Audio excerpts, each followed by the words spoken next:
Hi everyone, मैं संजय विश्वकर्मा आप सबका स्वागत करता हूं संजय क्रैकर यूट्यूब चैनल में। आज हम लोग डिस्कस करने वाले हैं वैल्यू पुटिंग से सारे क्वेश्चन एक एक करके हम लोग डिस्कस करेंगे।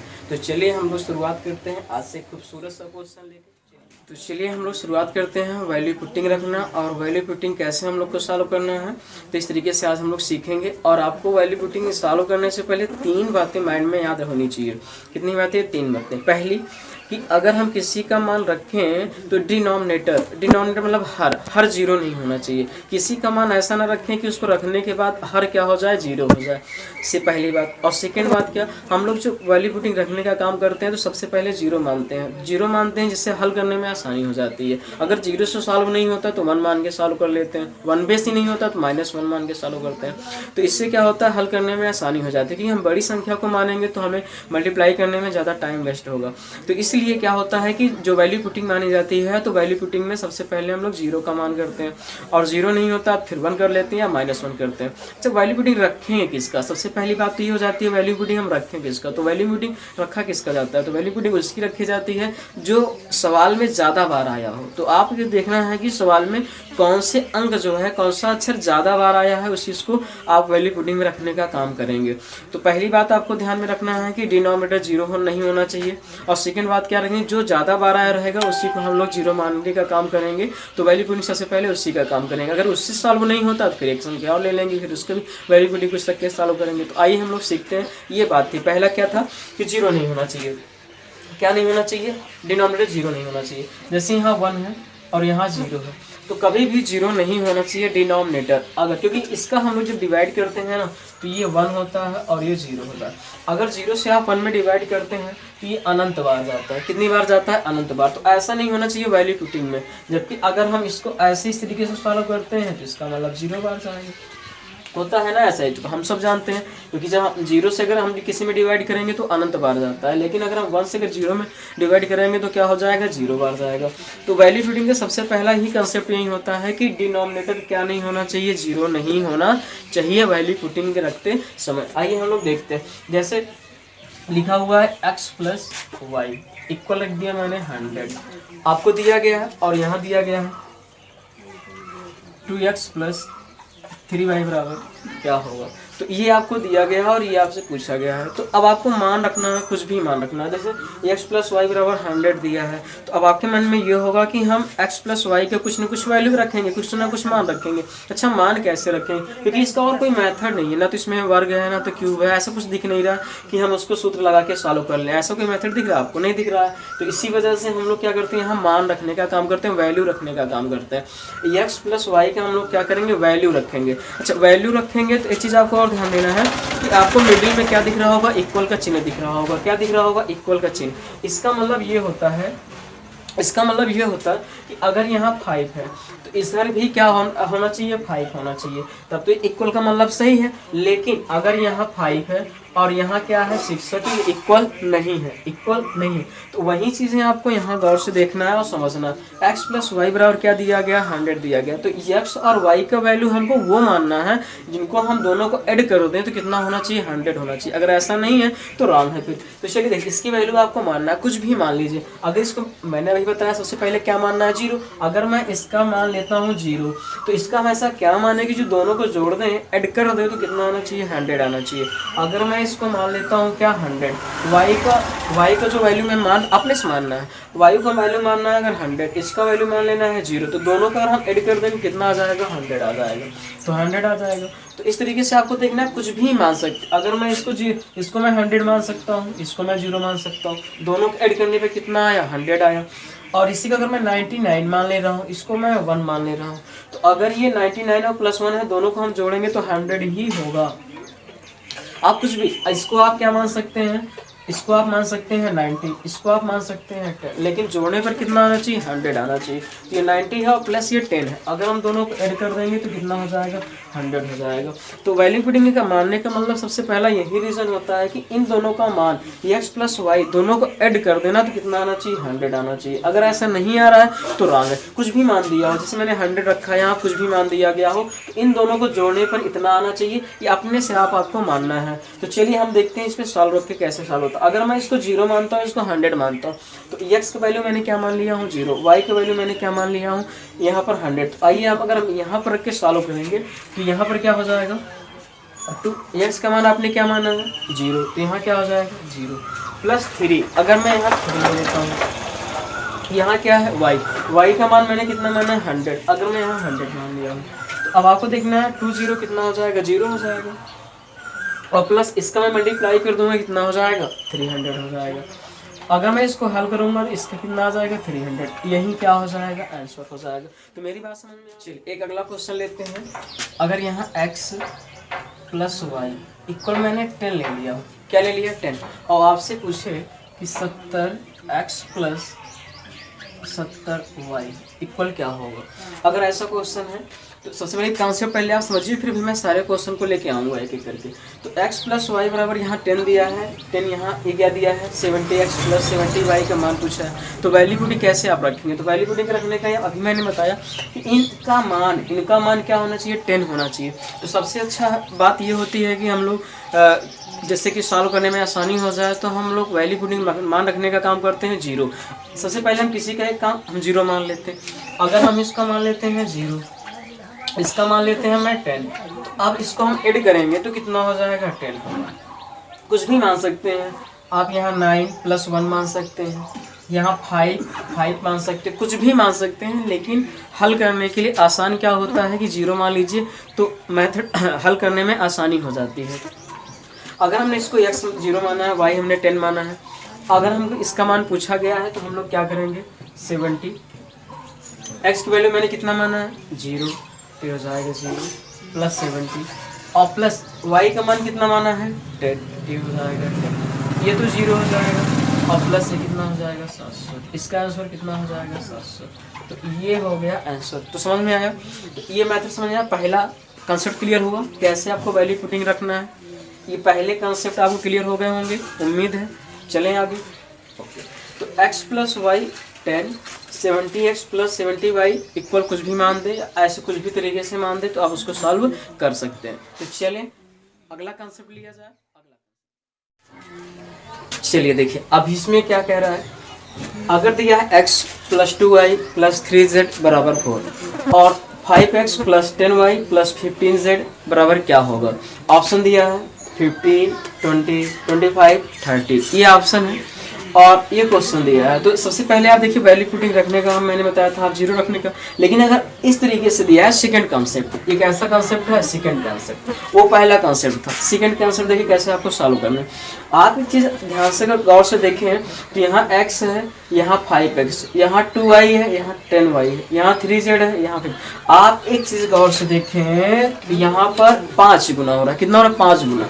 तो ये आया देखो 5 से मल्टीप्लाई, ये यहाँ से आप मल्टीप्लाई देखिए 5 दूना 10y हो रहा है, यहाँ आप देखिए पंक्तियाँ 15 हो रहा है। अगर ऐसा ऑप्शन में है, अगर इस कंसेप्ट पर है तो आप देखिए 5 का मल्टीप्लाई हो रहा है तो सीधे आप यहाँ क्या कर देंगे 5 से मल्टीप्लाई कर देंगे और 5 और 20 हो जाएगा, जो ऑप्शन क्या हो जाएगा बी ऑप्शन हो जाएगा। क्लियर हुआ, क्लियर हुआ, समझ में आया नहीं आया। चलिए देखिए फिर समझिए। अगर x है, यहाँ 5x है, यहाँ 2y है, यहाँ 10y है, यहाँ 3z है, यहाँ 15z है। अगर ऐसे क्वेश्चन आपको दिख रहे हैं तो आप देखिए इसका मतलब 5 से मल्टीप्लाई हो रहा है तो 5 से मल्टीप्लाई कर दीजिए, ऑप्शन नंबर क्लियर हो जाएगा। तो चलिए अगर आपको इस तरीके से नहीं दिया है, मान लेते हैं इसका मतलब आप समझते हैं, इसका मतलब ये होता है x plus 2y plus 3z equal 4। इसका मतलब ये होता है कि जैसे x है, y है, z है, तो x का मान आप कुछ भी मान लें, y का मान आप कुछ भी मान लें, z का मान आप कुछ भी मान लें, लेकिन ये हल करने पे ना यहाँ 4 आना ही चाहिए, और कोई आएगा तो रॉन्ग हो जाएगा। तो चलिए x और y की पुटिंग वैल्यू करते हैं, मान रखने का काम करते हैं। यहाँ x है, अगर इसको मैं 0 मान लेता हूँ, क्या मान लेता हूँ 0 मान लेता हूँ, और इसको क्या मान लेता हूँ, यहाँ 2y है, अगर ये y दिया है, अगर ये देखिए, अगर x का मान मैं यहाँ क्या मान लिया हूँ 0, y का मान मैं यहाँ अगर 1 ले लेता हूँ, क्या ले लेता हूँ 1, तो आप यहाँ देखिए y का मान 1 हो गया। अगर y का मान हो जाएगा 1 तो 2 हो जाएगा। और यहाँ z का भी मान ऐसा रखना है कि हल करने पे कितना आना चाहिए, 4 आना चाहिए। तो आप यहाँ देखिए, अगर यहाँ 1 ले लेते हैं 2 × 1 हो जाएगा। अब आपको यहाँ आना कितना चाहिए, 4 आना चाहिए। तो इसके लिए आप क्या कर दें, 3 दूना 6, y का मान -1 लेते हैं, क्या लेते हैं -1 लेते हैं, और इसका मान मैं लेता हूँ 2, और z का मान मैं मान लेता हूँ 2। अगर z का मान मैं कितना मान लेता हूँ 2, तो ये हो जाएगा। तो आप देखें यहाँ -1 तो ये हो जाएगा -1, और प्लस ये कितने हो जाएंगे, 3 दूना 6 हो जाएगा, तो बराबर 4 हो जाएगा। और 6 में से जैसे ही आप -2 करेंगे कितना हो जाएगा, 4 हो जाएगा, और 4 बराबर क्या हो जाएगा, 4 हो जाएगा। इसका मतलब ये है कि आप कोई भी वैल्यू माने, वैल्यू कुछ भी माने, लेकिन इसका वैल्यू ऐसा मानना है कि यहाँ 4 ही आना चाहिए। यहाँ जो 4 आया है तो 4 ही आपको दिखना चाहिए, और कुछ भी नहीं आना चाहिए। कोई भी वैल्यू अपने से आप कुछ भी मान सकते हैं। अगर देखिए मैंने इसका मान लिया है x बराबर 0, y बराबर -1, तो z बराबर क्या होता है, 2 होता है। तो अब आपको करना क्या है, तो वही पुटिंग वैल्यू आप इस पे रख दें। किस पे रखना है, इस पे आप रख के सॉल्व करके देखते हैं। तो चलिए, अगर हम यहाँ रखते हैं, कहाँ पर, इस वाले पे, अगर हम यहाँ रखेंगे तो चलिए देखें, अगर मैं यहाँ रखूँगा तो x का मान कितना मान लिया हूँ, 0 माना हो, तो मैं यहाँ 0 राइट कर सकता हूँ। और प्लस यहाँ y का वैल्यू कितना मान दिया हूँ मैंने, -1 लग दिया। तो ये क्या हो जाएगा, 10 -1 हो जाएगा, और यहाँ क्या हो जाएगा, मल्टीप्लाई हो जाएंगे, और प्लस यहाँ क्या हो जाएगा 15। और यहाँ z का वैल्यू कितना आपने मान रखा है, 2 रखा हुआ है, तो ये आपका 2 हो जाएगा। अगर इसको आप सॉल्व करें तो ये वैल्यू कितनी हो जाएगी, 0 हो जाएगी। और ये 10 कितना हो जाएगा, -1, तो 10 कितने हो जाएंगे, प्लस माइनस -10 हो जाएगा, और प्लस ये कितना हो जाएगा, 30 हो जाएगा। और जब 30 यहाँ 30 में से -10 आप घटाएंगे तो कितना आ जाएगा, 20 आ जाएगा। ऑप्शन नंबर बी आ जाएगा। तो वैल्यू पुटिंग आप कुछ भी रखें, लेकिन एक चीज़ को आप गौर करेंगे कि जो यहाँ मान है, जो मान ये दिया गया है, उसको आप ऐसा रखें, हल करने पर 4 ही आना चाहिए। मान लीजिए यहाँ 4 के स्थान पे 10 होता है, तो आप वैल्यू पुटिंग आप ऐसा रखें कि इसको हल करने पे 10 आए, 4 है तो 4 आए, 6 है तो 6 आए, -4 है तो इसको हल करने पर कितना आना चाहिए, -4 आना चाहिए। वैल्यू पुटिंग आप कुछ भी रख दें, कुछ भी वैल्यू पुटिंग रखें, मैं बार बार यही कह रहा हूँ, लेकिन इसका मान कितना होना चाहिए, इक्वल ही होना चाहिए। और कुछ आएगा तो रॉन्ग हो जाएगा। समझ मेरी बात आ रही है। कॉन्सेप्ट कौन सा, सेकंड कॉन्सेप्ट है। कैसा कॉन्सेप्ट है, सेकंड। उम्मीद है समझ में आ गया होगा। चलिए हम लोग बात करेंगे थर्ड कॉन्सेप्ट पर। कितने कॉन्सेप्ट पढ़ लिए हमने, 2 कॉन्सेप्ट पढ़ लिए। पहला कॉन्सेप्ट हमने देखा, दूसरा कॉन्सेप्ट देखा, और तीसरा कॉन्सेप्ट देखे। हम लोग पढ़ के आ रहे हैं वैल्यू पुटिंग। तो वैल्यू पुटिंग का तीसरा कॉन्सेप्ट आपके सामने ही लिखा हुआ है, आप देख सकते हैं। a + b + c = 0 है, तो a² + b² + c² upon c² minus ab। अभी मैं कॉन्सेप्ट सिखा रहा हूँ, फिर भी मैं सवाल आपको दूंगा, उसके बाद आप सॉल्व करने के लिए देखेंगे। तो चलिए सर, a + b + c को क्या दिया गया है, 0 दिया गया है, इसका मान रखना है। अच्छा, अभी मैंने थोड़ी देर पहले आपको ये बताया था कि अगर मिडिल में क्या दिया गया, इक्वल दिया गया। इसका मतलब ये है, इसका आप ऐसा वैल्यू रखें, इसका मान क्या आना चाहिए, 0 आना चाहिए। अगर याद करें, अभी मैंने बताया कि अगर यहाँ लिखा हुआ है x + y = 10, तो आप इसका वो मान रखें कि हमेशा क्या आ जाए, 10 आ जाए। तो सबसे पहले हम इसका क्या मान रख लेते हैं, 0 का मान। अगर हम a की वैल्यू हम क्या रख लेते हैं, 0 रख लेते हैं। a की वैल्यू हमने क्या रख लिया, 0। और इसका मैंने क्या रख लिया, 1 रख लिया, और इसका मैंने क्या रख लिया, -1 रख लिया। तो आप एक चीज समझिए, यहाँ इसका मैंने a का क्या रखा, 0, b का मैंने क्या रखा, 1, c का मैंने क्या रखा, -1। ऐसा क्यों किया, ऐसा मैंने इसलिए किया क्योंकि देखिए 0 का मान तो 0 होता है, इसमें कुछ करना है नहीं। लेकिन जब 1 और -1 अगर आप इसको करेंगे तो इसका भी मान तो क्या हो जाएगा, 0 हो जाएगा। इसका मतलब ये क्या हो गया, 0 हो गया। तो आप इसका कुछ भी आप रख सकते हैं। मैंने 1 रखा, ऐसे नहीं आप 1 रखें, लेकिन क्या है कि छोटी संख्या रखने पर मल्टीप्लाई करने में आसानी हो जाती है, इसलिए हम 0 या 1 या -1 लेके सॉल्व करने में आसानी होती है। तो आइए देखिए, अगर आप इसको कुछ भी रख सकते हैं, जैसे मान लीजिए इसको आप 1, इसका वैल्यू आप अगर भी रख सकते हैं, इसका आप 2 रख सकते हैं, इसका आप क्या रख सकते हैं, इसका b का वैल्यू आप रख सकते हैं 3 रख सकते हैं, लेकिन अब सी का वैल्यू रखेंगे तो इसका आप 3 2 5 होगा, तो इसका आप -5 रख दीजिए, क्योंकि इसका जब ए का वैल्यू कितना हो जाएगी 2, बी का वैल्यू कितना हो जाएगी 3 और सी का वैल्यू कितना -5। तो अब ये क्या हो जाएगा 5 और ये हो गया 5 बराबर 0। आप कुछ भी रख सकते हैं, बट ऐसा रखें कि इक्वल अगर 0 दिया है तो इसको हल करने पे उसका मान क्या हो जाए 0 हो जाए। ये कॉन्सेप्ट थर्ड है। आइए अगर हम इसको 0 1 -1 लेके समझते हैं।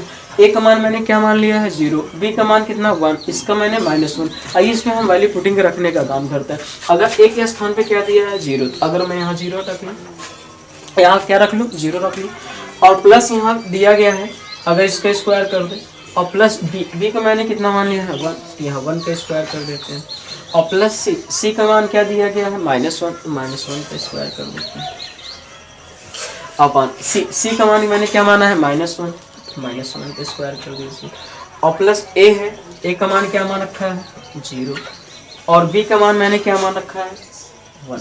अब अगर आप 0 से मल्टीप्लाई करेंगे तो 0 हो जाएगा, तो सॉलिड सी बात है। अगर 1 करेंगे तो ये क्या हो जाएगा 1 हो जाएगा, इसका 0 हो गया, और प्लस इसका 1 हो गया, प्लस इसका 1 हो गया, एक एक कितने हो गए 2 हो गए, बटे नीचे कितना 1 हो गया, 1 1 बराबर 2 हो गया। इसका नंबर ऑप्शन नंबर बी वाला सही हो जाएगा। ऑप्शन नंबर कौन सा सही होगा, बी वाला सही होगा। आप एक चीज को गौर करें तो अगर इसका मान, ये कॉन्सेप्ट थर्ड है, ध्यान दीजिएगा, a प्लस बी प्लस सी, अगर इसका मान 0 दिया है तो इसका आप कुछ भी कर सकते हैं, लेकिन हल करने पर उसका मान कितना आना चाहिए 0 आना चाहिए। और ये वाला क्या है, इसकी वैल्यू वहीं प्राप्त कर रख दीजिए, सीधे सामने आपका आंसर आ जाएगा। ये कॉन्सेप्ट कौन सा है, थर्ड है। 5 कॉन्सेप्ट है वैल्यू पुटिंग में। तो 3 कॉन्सेप्ट मैंने अभी आपको बताया, 3 कॉन्सेप्ट बताया। 3 कॉन्सेप्ट पर आप सवाल सॉल्व कर लीजिए, फिर 2 कॉन्सेप्ट और बताएंगे, फिर उस पर आप सवाल सॉल्व करेंगे। तो चलिए इन 3 कॉन्सेप्ट पर हम लोग सवाल लेके आते हैं, अच्छे से सवाल हैं। तो चलिए आपके सामने प्रस्तुत हो रही एक प्यारी सी खूबसूरत सी सवाल। x प्लस वाई बराबर दिया है 2z, तब z बटे x minus z plus z upon y minus z equal question mark है। फिर कह रहा है क्या होगा, ऑप्शन दिया है a बराबर 0, b बराबर -1, c बराबर 1, d बराबर 2। तो चलिए इस क्वेश्चन को सॉल्व करने को देखते हैं। अगर मैं बताया था जैसे कि सबसे पहले ना 0 मानने का काम करते हैं, तो 0 अगर सबसे ज़्यादा आज जो आया हो, जो अंक सबसे ज़्यादा बार आया हो, तो सबसे ज़्यादा बार इसमें देखने सब इक्वल ही आया। जेड कितनी बार आया है, अच्छा जेड कितनी बार आया है 4 बार आया है। अगर हम जेड का वैल्यू मान रखने का काम करें, और मान रखने का काम मैंने बताया तो सबसे पहले 0 का मान, 0 से नहीं 1 नहीं तो -1। तो अगर जेड का मान मैं यहाँ क्या मान लेता हूँ, जेड बराबर में मान लेता हूँ 0। अगर जेड का मान मैं 0 मान लेता हूँ तो इसको सॉल्व करने का पैटर्न आप देखिए। अगर मैं यहाँ इसको 0 मानता हूँ, अब ये क्या हो जाएगा x माइनस 0 हो जाएगा, और प्लस ये क्या हो जाएगा 0 हो जाएगा, और y माइनस क्या हो जाएगा 0 हो जाएगा। अब एक चीज़ आप देख रहे होंगे, अगर ये 0 है तो 0 बटा x हो जाएगा, और प्लस 0 है y हो जाएगा। इसका मतलब क्या है, डिवाइड करेंगे 0, इसका मतलब क्या हो जाएंगे 0 हो जाएगा। आप ध्यान समझे, अगर 0 और y से अगर इसको आप डिवाइड करते हैं तो मान 0 आता है, समझ में आ रहा हो। लेकिन अगर y में 0 से डिवाइड करेंगे तो मान क्या हो जाएगा, अनंत आता है। और कभी भी ऐसा नहीं होना चाहिए, कभी भी ऐसा नहीं होना चाहिए। वैल्यू पुटिंग में डिनोमिनेटर 0 नहीं होना चाहिए। अभी मैंने आपको बताया इसके पहले। तो चले देखिए, अब ये बात क्लियर हुई। चलिए अगला क्वेश्चन, दूसरा क्वेश्चन आप a plus b plus c बराबर 0, तब a square minus b c plus b square upon b square minus c a plus c square upon c square minus a b. Option दिया है 0 1 3 2। तो आप सबसे पहले देखिए, इसका मान आप ये तो मान रखें, इसका मान रखें, कुछ भी रखें जो 0 आ जाए उस तरीके से सॉल्व करें। या फिर आप, हमने बताया था सीधे, अगर आप देखिए सबसे ज़्यादा बार आया क्या है, ए दिया है बी सी दिया है, तो ऐसे क्वेश्चनों में हम सी की वैल्यू 0 मान लेते हैं। या तो हमें एक्स वाई जेड दिया हो तो हम जेड को क्या मान लेते हैं 0 मान के सॉल्व करते हैं। तो आइए सबसे पहले हम यहाँ देखें, आसानी से क्वेश्चन सबसे पहले हम सॉल्व करते हैं। अभी मैंने आपको बताया था इसका भी मान आप रख के हल कर सकते हैं। इसका मान अगर आप 0 मानते हैं, इसका मान आप करते हैं -1, इसका मान आप करते हैं 1, फिर भी सॉल्व क्वेश्चन हो जाएगा। लेकिन अगर ऐसा ना मान के हम क्या मान लें, केवल c की वैल्यू मान ले 0। c की क्या मान ले 0। आइए हम यहाँ पर c की वैल्यू हम 0 मान के सॉल्व करने की कोशिश करें। तो ये हो जाएगा a स्क्वायर अपॉन ये हो जाएगा a स्क्वायर माइनस b, और c की वैल्यू कितनी हो जाएगी 0 हो जाएगी, और plus b square upon b square minus c 0 into a हो जाएगा, और प्लस c क्या हो जाएगा 0 स्क्वायर हो जाएगा अपॉन 0 स्क्वायर हो जाएगा। और बटे क्या हो जाएगा, ए बी हो जाएगा। तो अब आप ये देखिए, इसका मतलब ये तो जीरो हो ही जाएगा पूरा, ये क्या हो जाएगा, जीरो हो जाएगा, बचा यहाँ। अब इसका मान तो जीरो हो जाएगा, ये हो जाएगा a square upon a square और प्लस यहाँ b square upon b square. और देखिए अगर हम इसका डिवाइड करेंगे तो ऑटोमेटिकली कट जाएगा, तो इसका 1 + 1 बराबर कितना हो जाएगा, 2। ऑप्शन नंबर डी वाला सही होगा। समझ में आया आपको। पुटिंग वैल्यू देखिए, इसका आप मान रख के सॉल्व कर सकते हैं, इसका आप मान रख के सॉल्व कर सकते हैं, लेकिन मान अगर आपको नहीं रखना है, आसानी से रखना है, तो आप हमेशा याद रखें जैसे ए बी सी दिया हो 3 चीज़ें, तो सी की वैल्यू आप 0 मान लीजिए, एक्स वाई जेड दिया हो कहीं पर, आप जेड की वैल्यू आप 0 मान लीजिए। आपको सॉल्व करने में बिल्कुल ही आसानी हो जाएगी, बिल्कुल ही आसान हो जाएगा क्वेश्चन। तो आप ये तो आप ऐसे मान रखें, इसका मान रखें 1 की, इसका मान 0 आ जाए, या कुछ इस टाइप में आप सॉल्व करें, या सी की वैल्यू आप 0 रखें, जैसा भी आप करना चाहें। तो ये क्वेश्चन आपको उम्मीद है समझ में आ गया होगा। चलते हैं अगले क्वेश्चन की ओर। आपके सामने एक सुंदर, तो आपके सामने अगला question, a + b + c = 0, a² + b² + c² upon c² - ab, option 0 1 2 3 sorry. तो अब आप देख सकते हैं आपके सामने ऑप्शन है, किस तरीके से सॉल्व करेंगे आप, चले देखें। तो यहाँ पर आप देखिए, अगर c का वैल्यू अगर आप 0 मानते हैं, अगर आप इसको 0 मानेंगे तो यहाँ 0 हो जाएगा, और फिर ये बचाएगा, ऐसे तो होगा नहीं। तो इसमें आप क्या करें, इसका वैल्यू आप मान ही लें। तो चलिए ऐसे क्वेश्चन में इसका अगर हम आप मानते हैं 0, इसको क्या मान लेते हैं 0, इसको क्या मान लेते हैं -1, इसको क्या मान लेते हैं 1। तो अब ये देखिए, अगर आप ये करेंगे तो ये बराबर 0, तो 0 बराबर क्या हो गया 0। अब ये वैल्यू पुटिंग आप इस पर आप रख दीजिए, अगर इसको आप रखेंगे यहाँ पर तो क्या हो जाएगा 0, इसका क्या हो जाएगा 1, प्लस इसका क्या हो जाएगा 1 अपान सी का वैल्यू कितनी हो जाएगी 1 माइनस ये तो 0 हो जाएगा। अब ये हो जाएगा 2 बटे कितना हो जाएगा 1 और बराबर कितना 2। Option number C. क्लियर हुआ, बिल्कुल आसान क्वेश्चन। तो ये वैल्यू पुटिंग है, हर एग्जाम में आ ही जाते हैं, यहाँ से क्वेश्चन देखने को मिल ही जाता है। अच्छा एक बात आप और समझें, ऐसा क्यों होता है आपने कक्षा 7th में पढ़ा होगा, क्लास 6 में 7th में,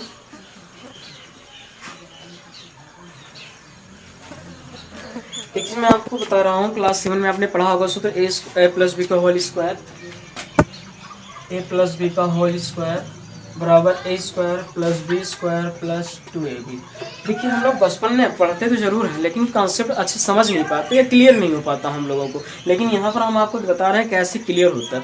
अच्छा इसका मतलब आपने देखा है, बहुत अच्छी चीज़ें आप यहाँ से देखने को मिलेगा, आपको बहुत ही अच्छी चीज़ें यहाँ से आपको देखने को मिलेगा, जो आपने हालांकि पहले कभी देखा नहीं होगा। तो चलिए आज दिखाते हैं आपको अच्छा खासा चीज़ें यहाँ से, ऐसे रूल्स आपको मेथड मिल जाते हैं जो वैल्यू पुटिंग से ही, जो वैल्यू पुटिंग का मान रखने का काम आता है वो यहीं से निकल के आता है। वो कैसे निकल के आता है चलिए देखिए, इसका मतलब ये है, जैसे हमने यहाँ 2a + 3b स्क्वायर मैंने कहा, इसका मान बताओ। तो आप लोग देखिए करते क्या है, इसको हम लोग क्या मान लेते हैं a मान लेते हैं, इसको क्या मान लेते हैं b मान लेते हैं, मानते हैं नहीं मानते।